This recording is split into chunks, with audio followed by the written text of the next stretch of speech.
on a déjà travaillé ensemble sur le livre, etc. Je ne vais pas parler moi beaucoup aujourd'hui, c'est pas ça qui va m'intéresser. Je pourrais faire le relais entre vos questions, etc. Donc je pensais qu'on allait démarrer directement par vous, par des questions, vu qu'il y en a quand même beaucoup et vous êtes nombreux. Il y a une espèce de malentendu, notamment sur mes livres, on a l'impression que je parle de moi. J'imagine qu'il y en a plein parmi vous qui pensez que je parle de moi. Et en fait, je ne parle pas de moi. Je pars de moi pour aller vers le monde, vers les autres, vers la littérature, vers énormément de choses. Le but n'est pas que le livre me revienne à moi. D'abord, la réalité, pour moi, elle est dingue. Ce qui se passe dans la réalité, c'est dingue, c'est proprement hallucinant. Quoi qu'il se passe, que ce soit ma mère qui se jette du 5e étage, que ce soit Zidane qui donne un coup de boule en finale, à la dernière minute d'une finale de Coupe du Monde, que ce soit les guerres qui se passent aujourd'hui, tout ce qui se passe est dingue. Et la tendance que nous avons généralement, devant n'importe quel événement, c'est de juger l'événement. On l'aime ou on l'aime pas. On trouve ça affreux ou pas. Moi, le premier sentiment que j'ai, c'est d'abord, je trouve ça dingue. D'abord, je suis étonné. Et c'est la base de tout mon travail, c'est de me rester, avant d'être dans un rapport de jugement à l'événement, d'être dans un rapport d'étonnement. L'écrivain, il décide de la fin. Est-ce que l'histoire d'amour se termine bien? Est-ce qu'elle se termine pas bien? Et ça va être un choix. Le choix de l'écrivain. Et ce choix, il va toujours être moral. Décider que l'histoire d'amour se termine mal, c'est un choix moral.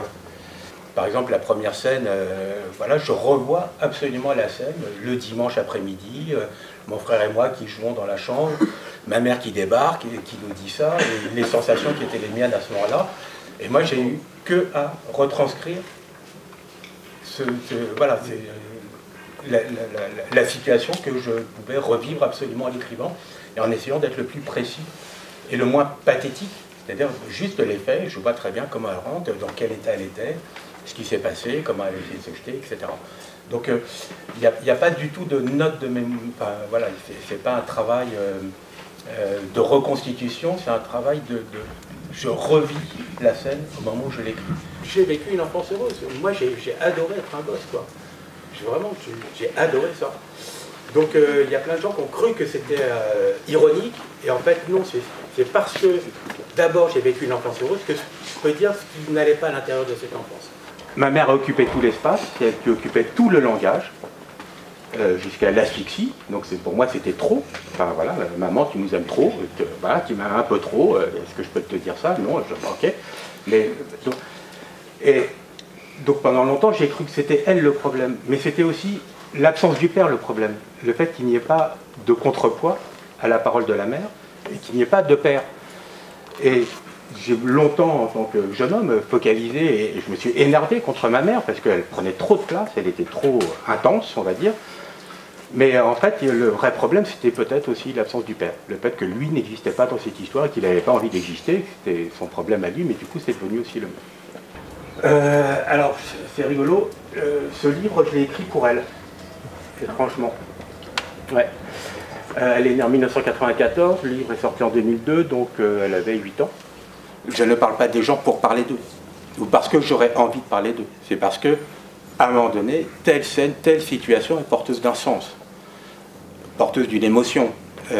Voilà, donc moi je ne cherche pas du tout à parler des gens. C'est juste, il y a des phénomènes, il y a des choses, etc. qui se passent, et c'est ça qui m'intéresse. Donc, à ce moment-là, elle avait que 7 ans, le moment le plus fort, c'était le moment où elle était opérée, où je lui tiens les mains, etc. Et ça, c'était un truc que j'avais d'un seul coup envie de raconter, parce que c'était un moment vraiment fort. Mais sinon, je n'avais aucune raison de parler d'elle en particulier. Ce n'est pas la vie de ma famille. Ce sont des événements qui ont eu lieu et qui se répandent entre ma vie d'adulte, parce que je l'ai écrit quand j'avais 40 ans. Je ne l'ai pas écrit quand j'avais 20 ans, le livre. Je l'ai écrit quand j'avais 40 ans. Et donc j'avais un recul sur énormément d'événements qui s'étaient produits dans mon enfance, et qui, étrangement, avait ressurgi sous une autre forme dans ma vie d'adulte. Et c'était ça le vrai sujet du livre, c'était celui-ci, c'était montrer qu'il y a des événements qui se produisent dans l'enfance et qui vont se reproduire à l'âge adulte parce que la même situation se reproduit. Mes parents voulaient me faire un procès, par exemple, Voilà. Madame Fenwick a émis l'hypothèse de me faire un procès. Et le truc qui est très rigolo, c'est qu'ils ont, et les uns et les autres, renoncé avec la même phrase. C'est ça qui m'a, moi, beaucoup fait rire dans mon coin. Ils m'ont dit, tu as de la chance que tout soit vrai. Et moi, j'ai adoré ça. Moi, j'ai de la chance que ce soit vrai. N'importe qui ici pourrait considérer que ce qui se passe dans sa réalité à lui est absolument dingue et mérite d'être raconté. Et moi, je pense qu'elle mérite d'être racontée. Si vous la comprenez, si vous tirez vraiment les fils, je pense que ça mérite d'être raconté. Tout le monde a une existence singulière. Tout le monde. Donc, allez-y, douez, racontez-la. Essayez de la raconter et vous verrez que tous les rapports de jugement que vous pouvez avoir vont tomber parce que vous allez saisir quelque chose de ce qui vous arrive et de qui vous êtes. Vous allez vous découvrir vous-même en racontant votre histoire. Il y a des gens que vous allez aimer et que vous allez aimer incroyablement, mais ce ne sera pas juste une histoire de désir. Il y a des gens que vous allez désirer et ce ne sera pas une histoire d'amour. Ah! Et ça, c'est Ulysse qui m'a appris ça. L'Odyssée d'Homère, moi, m'a donné des clés. Après, on peut dire, non, mais c'est n'importe quoi, tu délires, c'est pas ça du tout, tu dates, enfin, je sais pas, ok, mais chacun son imaginaire. Et moi, mon imaginaire, il s'est constitué à partir de cette grille de lecture-là. Voilà. Et je trouve ça très intéressant d'avoir un livre qui soit une grille de lecture, plutôt que, par exemple, un livre dont on devrait, qui devrait être une grille de lecture, par exemple, un livre religieux. Moi, je suis content de croire en l'Odyssée d'Homère plutôt qu'en la Bible, au Coran ou en Vishnu. Parce qu'au moins, c'est ma religion. Je pense que c'est plutôt l'enfant d'il y a 10 ans qui a eu des choses à me dire. Et c'est moi qui ai restitué cette parole-là. Et vraiment, je me suis rappelé le moment précis où je me suis dit ça. Ma mère venait de se faire encore une tentative de suicide, ça, où j'ai eu la conscience que, putain, Grégoire, donc c'est ce rapport distancié d'un seul coup. Je ne suis plus seulement l'enfant, mais je suis aussi l'enfant qui est capable de voir le destin ou la vie que j'ai, et il se parle à lui-même. Et où il se dit, putain, accroche-toi mon coco, parce que t'as pas fini d'en chier. Est-ce que ça rapporte vraiment d'être un écrivain? Et combien exactement? Si tu vends beaucoup, tu gagnes beaucoup. Si tu vends pas beaucoup, tu gagnes pas beaucoup. Alors, la littérature a un truc un peu particulier, ce qu'on appelle l'avaloir. Alors, l'avaloir, c'est ce qui détermine la valeur marchande d'un auteur. Et l'avaloir, c'est ce qu'on donne à un auteur avant qu'il écrive son livre. Alors, par exemple, Eddie, c'est ça? John, pardon, excuse-moi. John, t'as rien écrit encore, mais tu vas avoir un éditeur et tu lui dis, voilà, j'ai un super projet. Bon, et moi je suis l'éditeur, je dis, ok, ça m'intéresse. Bon, on va te faire un avaloir, on va te filer 1500 €. Ok, bon, ça ton bouquin. Ou 2000 €, allez, sympa, 2000 €. Et toi, tu vas toucher les 2000 €, tu vas écrire ton bouquin. Et quand le livre sera publié, il y aura un contrat, enfin avant qu'il soit publié, il y aura un contrat.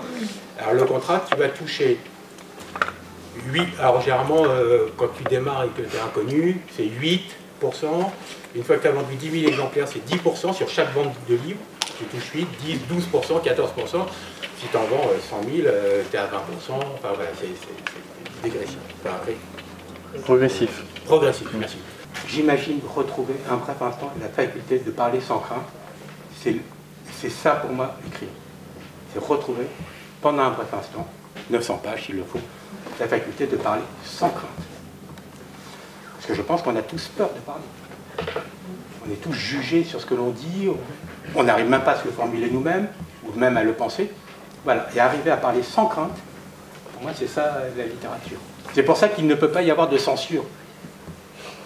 Parce que la censure, elle préexiste au dire. C'est parce que je suis déjà censuré, c'est pour ça que j'ai peur. Donc c'est lever la censure qui permet de parler sans crainte. Ok, je vous remercie. Kevin, c'est exact. Je vous remercie.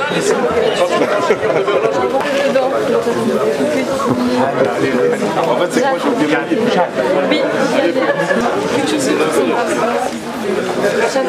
Chanel.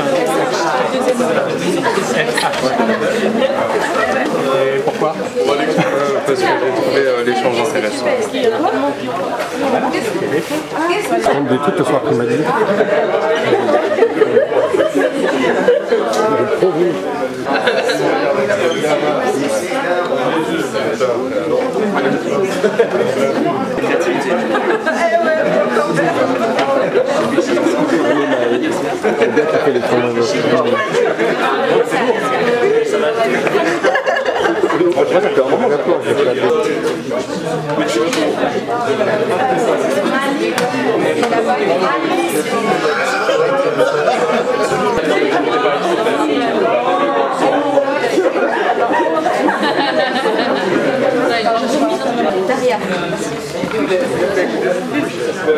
Oui, je... Oui,